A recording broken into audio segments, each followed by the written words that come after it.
I'm Carina and I will be your affirmative speaker. Thank you so much for judging. I'm Lorraine Smith. I'll be your negative. Thanks for judging. Before we begin, are there any judging experience or philosophies you'd like to share? None whatsoever. Okay. Okay.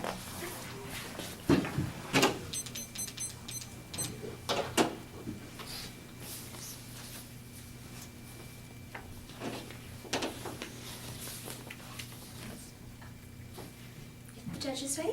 Yes. And Lorraine? Okay, let's begin.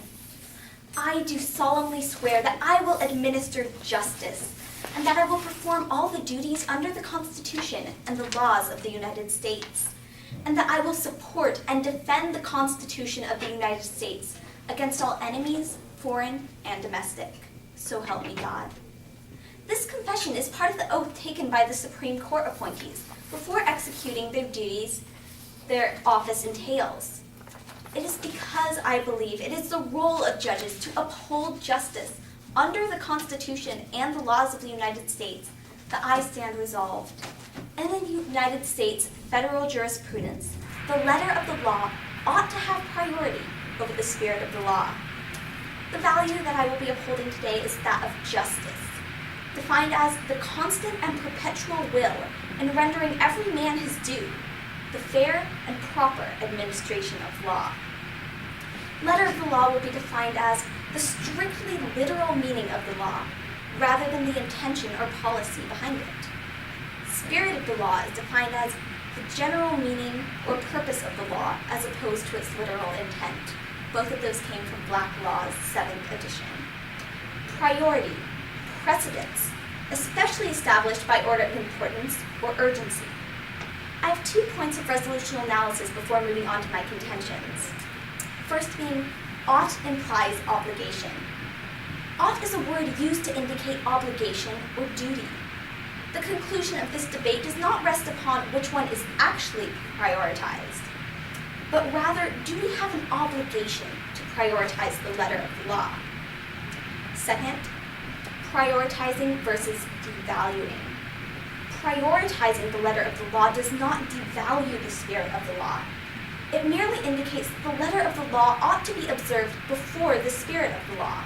And, if the two come in conflict, the letter of the law will be of utmost importance in decision, valued above the spirit of the law. Contention 1, the spirit of the law is subjective, therefore undermining justice. Application 1, the Supreme Court of the United States tenure.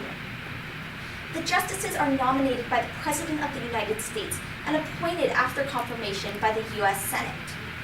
Justices of the Supreme Court have life tenure.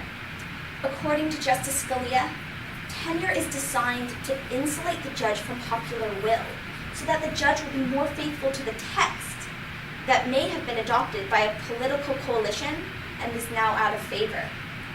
But tenure can also liberate the judge from those texts. A system of interpretation is good to the extent that it makes this kind of misuse more visible, both to the interpreter and to the public. Scalia went on to explain how improvising on the text to produce socially desirable results, and the notion that judges may, even should, improvise on constitutional and statutory text enfeebles democratic polity. When judges fashion law rather than fairly derive it from the governing text, they subject themselves to intensified political pressures and create a new constitutional right that is untouchable by the political branches. This defeats the purpose of U.S. democracy and its inclusion of checks and balances by allowing for subjectivity and therefore undermining justice. Contention 2. The letter of the law provides better certainty, predictability, and consistency, and therefore upholds justice. Textualism, or the letter of the law, will provide greater certainty in the law, and hence greater predictability and greater respect for the rule of law. Justice Scalia. Application 1, Texas versus Johnson in 1989. The Constitution protects desecration of the flag as a form of symbolic speech. Johnson burned a flag in front of Dallas Building in 1984, and he was convicted of violating a Texas law that made it a crime to intentionally desecrate a state or national flag. Justice Brennan wrote for a 5-4 majority that government may not prohibit the expression of an idea because the society finds the idea itself offensive or disagreeable. Application to Baker versus Carr in 1962. One person, one vote.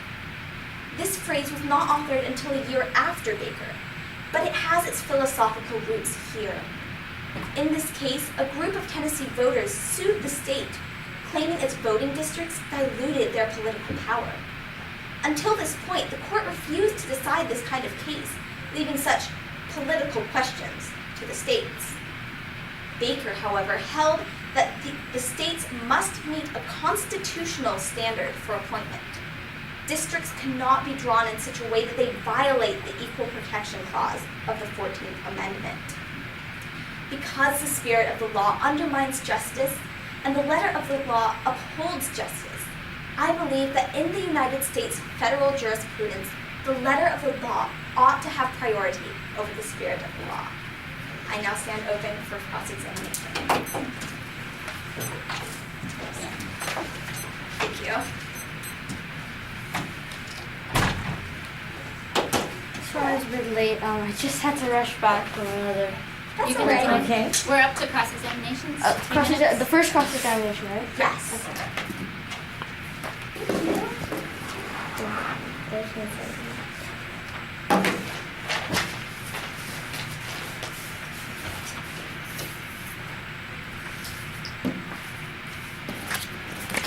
So, my judges ready? Mm-hmm. Ready? Timer? And begin? Yes. We can. Okay, first of all, let's look at your value of justice, correct? Can you give me the exact definition that you gave, please? The definition is the constant and perpetual will in rendering every man his due, the fair and proper administration of law. Okay. So who determines what is just? The laws determine what is just. The laws determine? So are you saying that every law is just then, or? I'm saying the laws have been put in place to protect justice so that it shows what is right and wrong in our society. So it's the lawmakers that determine what's just? Yes. Okay. Okay, going down to your definition of letter of the law, could you give that to me one more time, please? It is the strictly literal meaning of the law, rather than the intention or policy behind it. Okay, so going down to your contention one, the application, the Supreme Court tenure, you're saying that this, what's the spirit of the law? I mean, that it makes it easier for them to do this, make up their own things, make up new constitutional rights. I'm saying that the tenure is put in place so that they cannot add to the laws or take away from the laws because they won't be influenced by all of these outside sources. They won't be influenced by political pressures. So they're able to decide what is truly just by looking at the text itself. Okay. Let's go down to your contention two. Could you repeat your tagline for me? There's big concepts in there. Yes. The letter of the law provides better certainty, predictability, and consistency, and therefore upholds justice. Are you saying that predictability, certainty, consistency are always valuable, always good? I believe it is good in the case of law. Okay. Your application one, Texas versus Johnson. That was regarding which law particularly? It was regarding the law protecting the form of symbolic speech where he burned the flag, and that was protected under the Constitution. Okay. And your application to Baker versus Carr, was there a specific law in question here? Oh, it was violating the Equal Protection Clause in the 14th Amendment. Okay. So how is it doing this exactly? How is the spirit of the law being used? Well, the spirit of the law, the court was refusing to take on this kind of case and leaving it to the states. But when it was interpreted by the states or by the spirit of the law, whatever was accepted there, it was actually hurting the Constitution.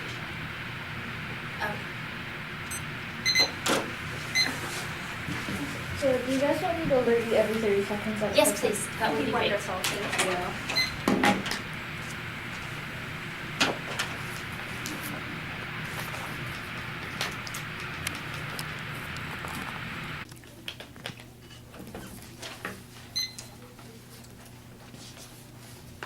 So my judges ready?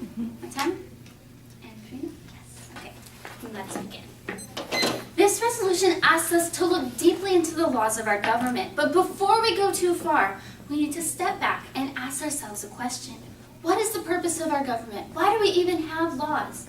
It's when we know the answers to these questions that we can go on to considering how to interpret them. James Madison, author of the Constitution, stated that the rights of persons and the rights of property are the objects for the protection of which government was instituted.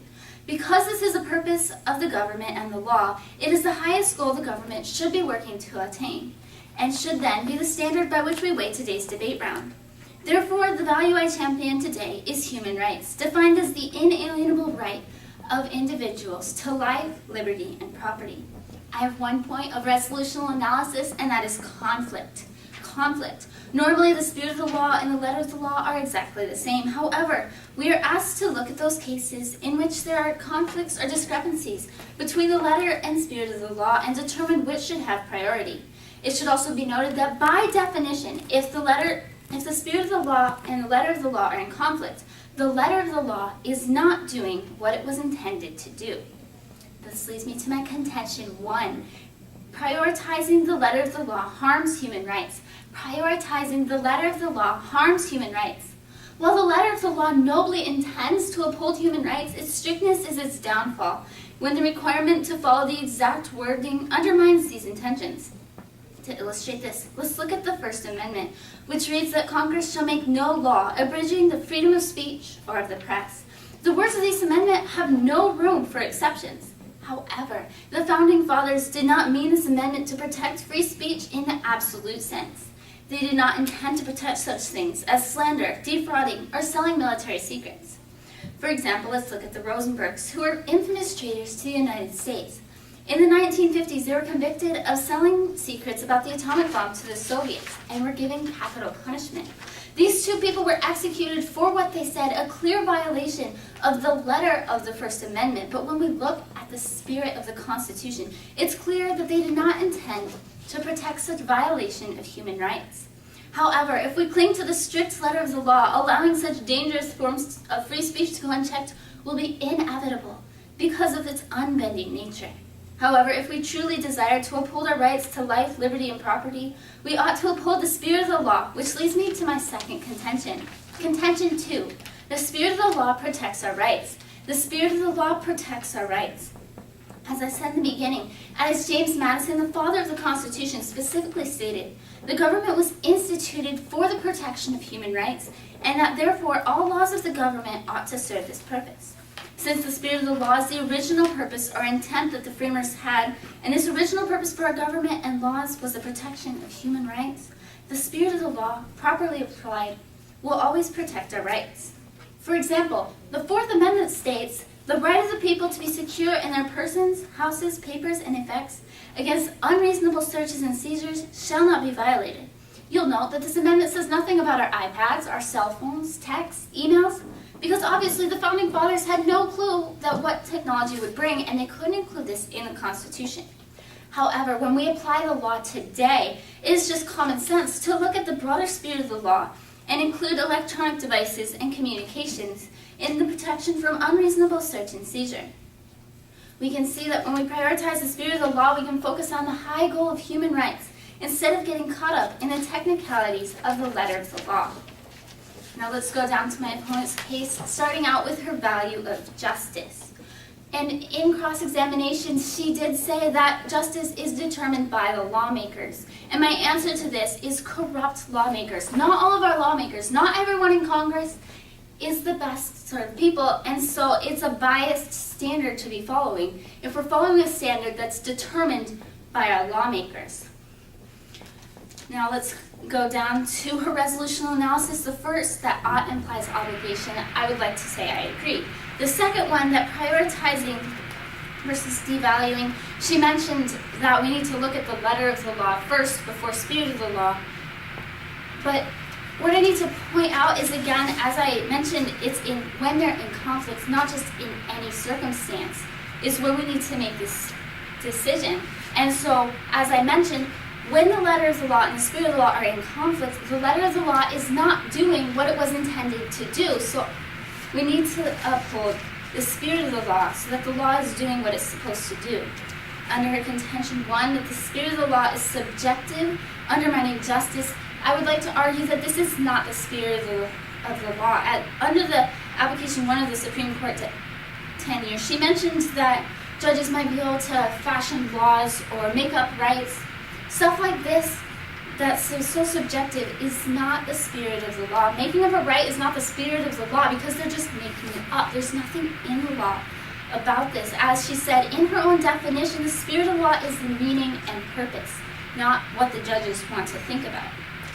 Going down to her contention 2, that the letter of the law brings predictability, certainty, consistency. Under her application, Texas versus Johnson, I would like to, she was upholding that they protected this kind of free speech of flag burning under the First Amendment, but I would like to point out in my First Amendment example of the Rosenbergs that in this case, it wasn't upheld. So maybe flag burning is a gray area that we're like, maybe it's right, maybe it's wrong, but there's extremes when we need to realize that the spirit of the law of the First Amendment is not absolute and should not be held that way, which we can determine from the spirit of the law. And on her final application, the Baker versus Carr, she didn't really explain what the spirit of the law was saying, like how this conflicted with the letter of the law, and therefore I can't explain how given an argument to it. It is for these reasons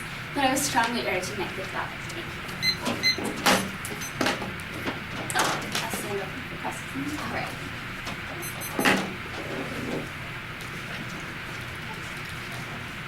If the judge is ready, I'm ready. and the timer. Mm-hmm. Okay, I'm ready. Yes. All right, let's begin. First, how are you doing today? I'm doing pretty well. I'm great. Oh, good. Okay. So moving on to your case, looking at your value, I'm wondering, do all people have human rights? Defined as, yes, the inalienable right to life, liberty, and property. Yes. All right. Can these rights ever be taken away? The right. In what sense? Could you give an example? Like, Well, what you you're trying to mentioned get at? the Rosenbergs. Did they have the right to life, liberty, and property even when they broke the laws? Well, you see that human rights is a weighing mechanism, but sometimes they were threatening millions of people's human rights, and so then their human rights, it was kind of trumped by the value of how many people they endangered versus how many people they could endanger if they were not administered. We're valuing the community and the majority above the individual, I'm hearing. Is that correct? Not necessarily, because human rights, it's, as I defined it, the right of individuals to life, liberty, and property. It's Okay. just in this Unless one it harms circumstance. Okay, thank you. And can letter of the law protect human rights? Can it? Do you think it can in some cases? Perhaps if it agrees with the spirit of the law, as I pointed out, then if it's doing what it's intended to do, which is to protect human rights, then yes. Okay, no further questions. Thank you. What time begins now? Thank you.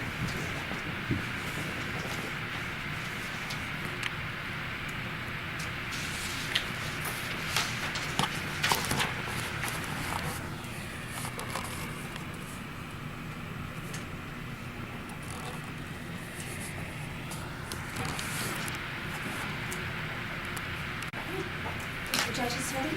Yes. And the timer? And Lorraine? Okay. All right. So first I'm going to look at my opponent's case and then move on to her objections to my case. And so first she said that we're supposed to look at what is the purpose. And I agree, we should look at what is the purpose. However, we're looking at the judiciary branch. Legislation branch allows for the making of the laws, for the forming of the laws that the people are able to vote on. But the judiciary branch is meant to merely look at the laws in and of themselves and whether people are upholding the law or are breaking the law. Moving on to her value of human rights, she said that it was the right to life, liberty, and property, and that this can be protected under justice. However, she also talked about the Rosenbergs saying that their rights were taken away when they didn't uphold the law. And that's why we must look at the law itself, whether they are able to have this based on the letter of the law, not the spirit. Moving on to contention 1, she said that prioritizing the letter of the law harms human rights, and she looked to the First Amendment of taking away freedom of speech. But actually, the laws of time, place, and manner are within the letter of the law. So it is truly upholding human rights, and it does upholding justice by showing that these time, place, and manner laws are what can take away the rights of the First Amendment, in this case the rights of the Rosenbergs, because they were breaking the law. It is the letter of the law that allows for that. And then moving on to contention 2, she said that the spirit of the law protects rights.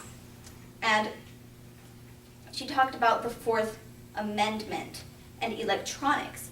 But the letter of the law is broad enough and does create enough certainty within. The founders left enough room to show that it would still fit for all of the things that were yet to come.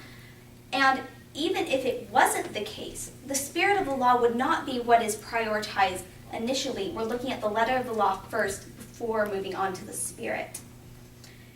And then moving on to my case, she said that justice is determined by the laws. And I would like to point out that the people vote on the laws, the legislation. People are able to have an influence on the laws. It is the judiciary's job to keep the laws that have been created. And moving on to my point of resolutional analysis, she seemed to be saying that we can only look at the spirit of the law and letter of the law when they are in conflict. However, as my second point of resolutional analysis states, they can work together. We don't need to abolish one or the other. However, the letter of the law needs to be prioritized first, and that is what I'm arguing in this round. In my contention 1, she said that making up laws is not spirit of the law. However, it can lead to this because the spirit of the law includes interpretation of the judges. They can go and get outside sources, and therefore they are not looking at the text itself, which can lead to skewed meaning of the law and not actually what the law itself states. And then addressing my second contention, she pointed out with my 2 applications that that the rights were not upheld. But actually, because of the time, place, and manner laws, the law is being upheld. And I would like to show again how the law the text itself is enough to interpret what the laws mean. For this reason, I urge an affirmative ballot. Thank you. So, You have 1 minute and 20 seconds remaining. okay.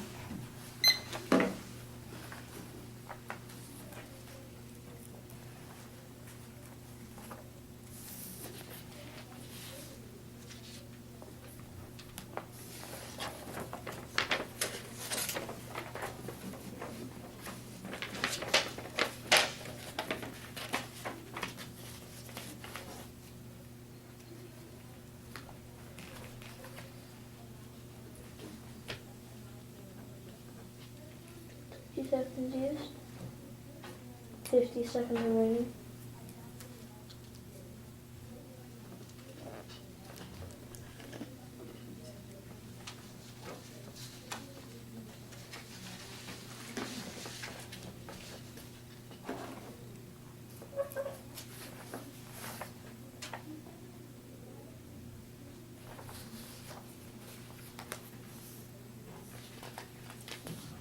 One minute. Use.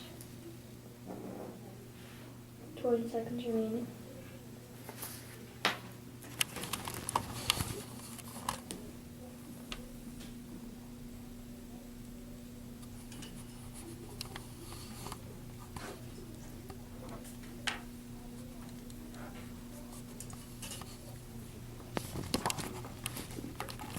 Time.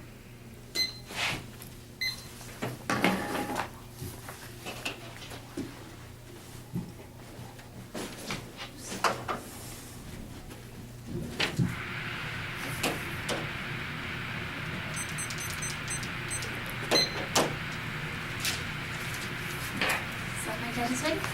Timer? Okay. Then let's begin. Okay, in this last negative speech, I'm going to be going over my opponent's case and my case, and then we're going to close it up with a couple of voting issues. So first of all, let's look up to our values of justice, hers of justice and mine of human rights. She said in cross-examination that justice was determined by the lawmakers, and obviously not all lawmakers are good. She said that in response to this that the people vote on the laws. And first of all, I would like to say, she said the lawmakers, and we know that Congress isn't always good. And second, even if it is the people voting on the laws, it's still not inherently moral or inherently good. So it can be a biased system because we're just letting people determine what they think is just, not going on something that we know actually is. And when we compare this with my value of human rights, the rights of life, liberty, and property are inherently valuable and should be valued higher because they're not a biased weighing mechanism. They can be used very well in this debate round. Now, going down to her contention that the spirit of the law is subjective, and I said that it's not the spirit of the law because making up a right is not a part of the spirit of the law because, as she said in her definition, the spirit of the law means purpose. She said that the spirit of the law still includes these things, that the justices can just make up their own laws. But again, let's look at her definition, that the spirit of the law is this general meaning and purpose of the law. And by her definition, when someone makes up a right, when someone makes up legislation, that is not the spirit of the law. That's not what we're talking about. It's just disobeying the laws. And now going down to her, under her applications, on the Texas versus Johnson, the one about the speech, I was saying that not all speech is protected under the spirit of the First Amendment. She said that this was upheld by time, place, and manner laws. However, she didn't give any analysis to tell us what the time, place, and manner laws are. Where are they? Are they federal? Are they in the Constitution? And because of this, we can't really weigh this. And now going down to her resolutional analysis, or going back up actually, she said that I said that when in conflict, so that we only are worrying about what happens when they're in conflict. She said that they can work together.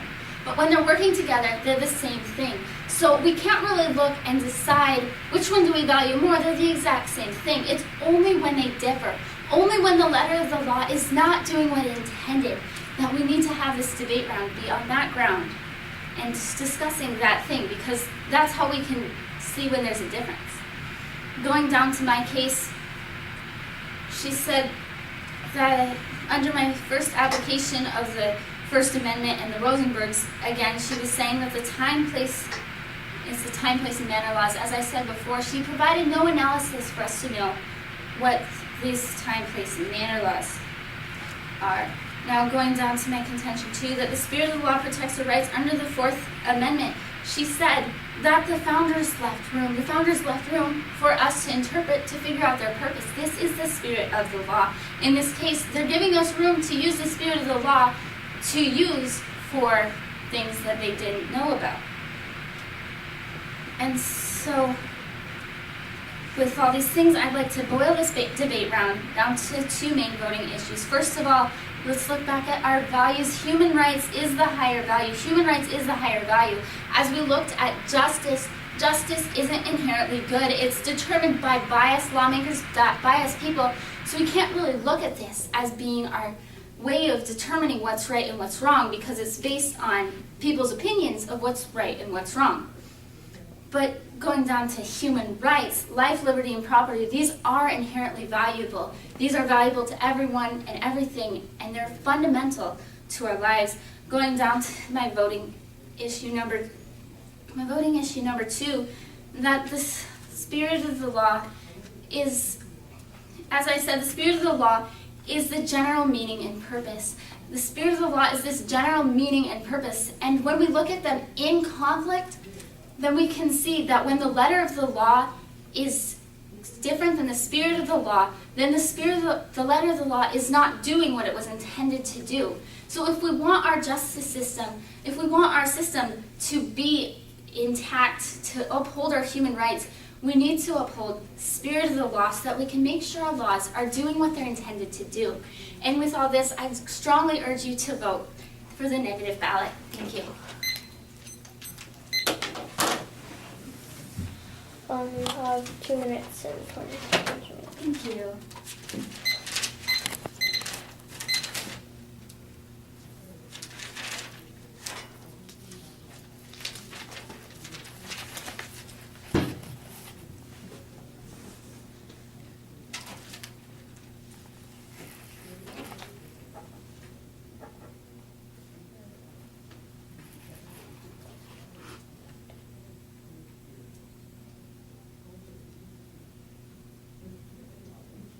Seconds used.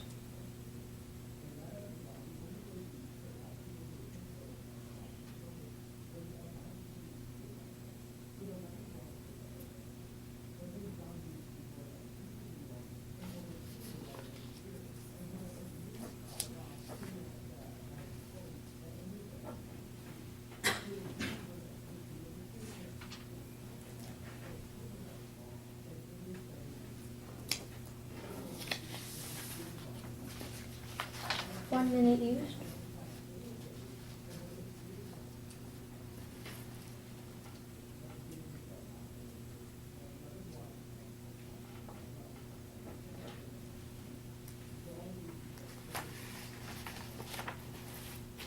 One minute remaining of prep time.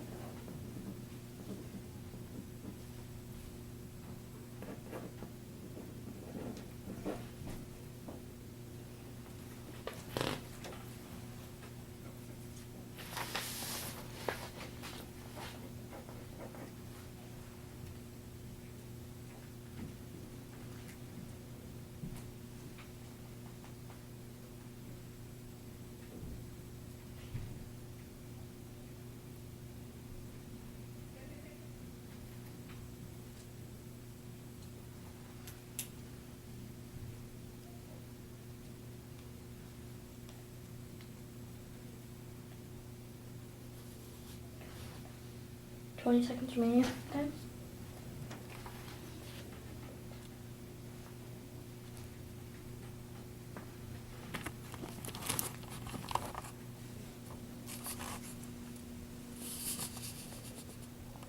Time. Thank you. Would you like this timer too? Either way. Why not? All right, thank you. If the judge is ready, Yes. and the timer, and Lorraine? Yes. All right, let's begin. So I'm going to go through the arguments that my opponent presented and leave you with a couple of voting issues. So she talked about the values, and she said that I said by the lawmakers, and even if it were the people, they're not inherently good. But I'd like to point out that that can change. They can change this through the legislation, but under voting issue 1, not the jurisprudence's job. It is not their job to make the laws or change the laws. It is their job to implement the laws. It is legislation's job to decide on the laws. And she talked about how if you make up laws, it is not really the spirit of the law. But I would like to tell you that interpretation is the spirit of the law. And when judges interpret, they can lead to injustice or even make up laws to its most extreme point. And she talked about the time, place, and manner and said that it had no weight. But it still has weight because we see that it is within the law, that it is the letter of the law that is being upheld here. it says that the government can limit speech dependent on time, place, and manner. They cannot limit content, but they can limit the time, place, and manner. And then she said that when the spirit of the law and letter of law work together, they are the same thing. But we wouldn't be having this debate if they were the same thing. There are two separate definitions, two things that can work together and sometimes don't always work together. They can come in conflict, which is when we have to prioritize the letter of the law. And then she talked about how I said that the founders left room and this is the spirit. But that was not my intent. I'm saying that the founders wrote what was needed in the Constitution and in the laws so that we can clearly go to the laws. We don't need to look to the spirit of the law. We don't have to look to these outside sources. We can look at the text itself. And leading to my, and then she said that human rights is upholding. But human rights aren't taken away by the letter of the law. It is protected, in fact, by having justice. Leading to my voting issue 2, the laws themselves lead to justice and therefore protect rights. For these reasons, I strongly urge an affirmative ballot. Thank you.